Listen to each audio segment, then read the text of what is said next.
এখানে বলেছে -2/3 একটি ড্যাশ, এটা হবে মূলদ সংখ্যা। তারপরে বলেছে একটা আয়তক্ষেত্রাকার মাঠে যদি 2x² + x মিটার দৈর্ঘ্য এবং প্রস্থ এবং দৈর্ঘ্য x-3 মিটার হয়, তাহলে ওখানে কি হবে? তাহলে ক্ষেত্রফল বের করার সূত্র হচ্ছে দৈর্ঘ্য ইন্টু প্রস্থ, তার মানে 2x² + x ইন্টু x-3 বর্গমিটার।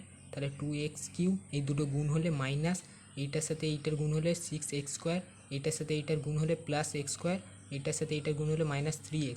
তাহলে এখান থেকে -6x + x², তার মানে হচ্ছে -5x²। এবারে এখানে বলেছে এক্সের কত সহগ হবে? এখানে 3 আছে, তাহলে 3টা হচ্ছে -3, এখানে চিহ্ন আছে।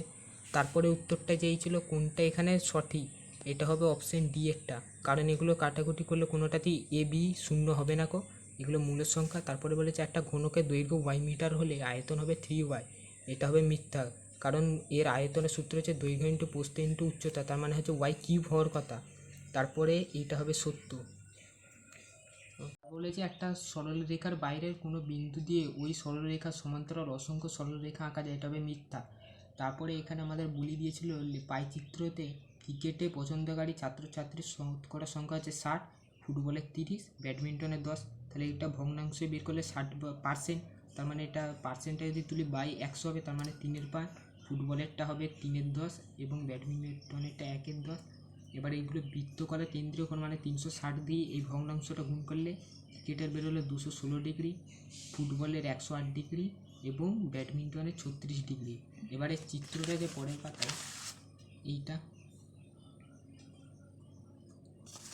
তারপরের কোশ্চেনটা হচ্ছে x/2 সমান যদি 1/2x + 1 হলে x³ - 1/x³ এর মান কত?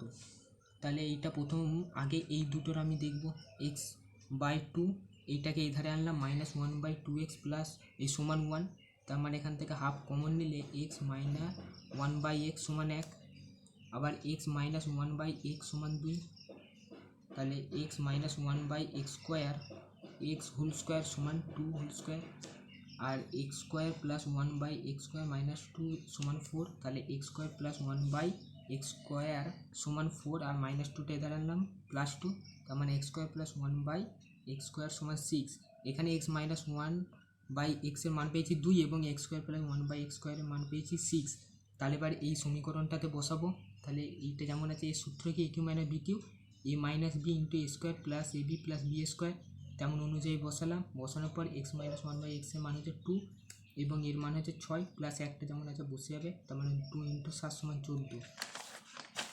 শেষ কোশ্চেন আছে ভাগ করতে বলেছে m² - 5m + 6 কে m - 3 দিয়ে। তাহলে প্রথমে m²টা এটা আমি m দিয়ে গুণ করলে m² - 3m হচ্ছে। এবারে নিয়ম হচ্ছে এখানে চিহ্নগুলো চেঞ্জ হবে, এটা প্লাস কিছু নেই মানে প্লাস, তাহলে এটা মাইনাস হবে, এখানে মাইনাস আছে প্লাস হবে, এই দুটো কাটাকুটি হলো, প্লাসে মাইনাসে মাইনাস, এটা বড় তাই এখানে 2m হবে, প্লাস 6টা যেমন বসে আছে এখানে -2 দিয়ে গুণ করলেই হবে, দিয়ে এটা চিহ্ন চেঞ্জ হয়ে 0 হবে, অতএব ভাগফল m - 2 হবে।